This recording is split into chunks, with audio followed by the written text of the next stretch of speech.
As you know, this year marks the 10th anniversary of the Belt and Road Initiative. What do you see as the greatest success of it? The Belt and Road Initiative was launched because of two reasons. One, China at that time, 10 years ago, had built up a vast capacity for infrastructure building, became really, really sophisticated, experienced, and expert at infrastructure building. And this could be exported as well. Secondly, if you enrich the infrastructure of your neighboring country, it facilitates trade, facilitates movements of people, goods, and ideas. And in the last 10 years, we've seen that. The further integration of the ASEAN countries, the Central Asian countries, and now the Middle East along the Belt and Road, all the way to South America and North Africa with the Chinese economy. Further integration means higher efficiency and broader exchange of goods and services and people's ideas as well. So I think what it has done is it now has built a very elaborate infrastructure of supporting the movements of goods, services, and people and ideas. That's the first phase of Belt and Road, and it has achieved that substantially. Many Western countries see the Belt and Road Initiative as China exporting its geopolitical influence. And to counter that, they've come up with their own version of similar projects. For example, US President Joe Biden launched this Build Back Better World initiative in 2021. I have two questions here. The first one is this kind of strategy wise? And the second one is the world really going to benefit from a project that's hatched entirely out of geopolitical confrontation or conflicts? I think hatching it from purely geopolitical basis means that it won't get done. It just won't happen.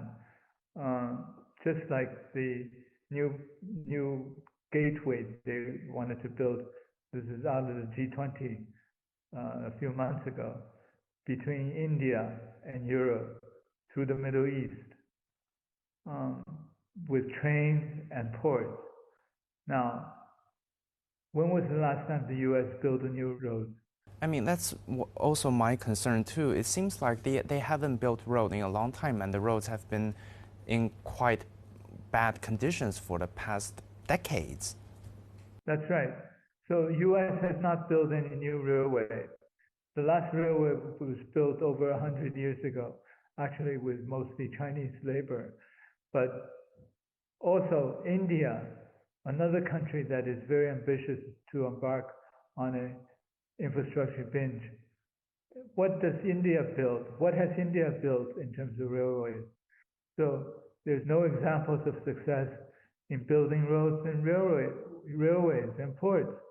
In fact, the ports along the Belt and Road, the most successful ports were actually on the Belt and Road over the course of the last 10 years in countries like Greece and Portugal. And they were all built under the auspices of Belt and Road. So China has the capacity to do all of this.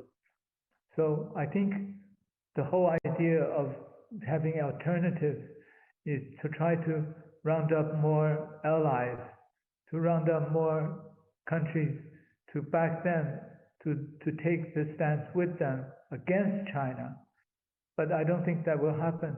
There's a side issue here. Belt and Road is based on the needs and requirements and the seeking of the local country involved, not just China. Now, India and Europe, you can build a fantastic trade route, but to trade what? What does India produce that the Europe would demand for? I can't think of anything, not spices, right? And can India afford the luxury products of Europe? I'm not so sure.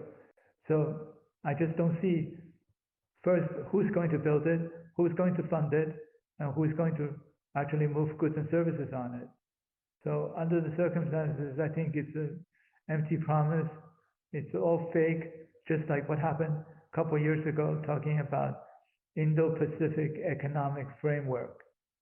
That framework was a piece of paper then, and it's still only a piece of paper today.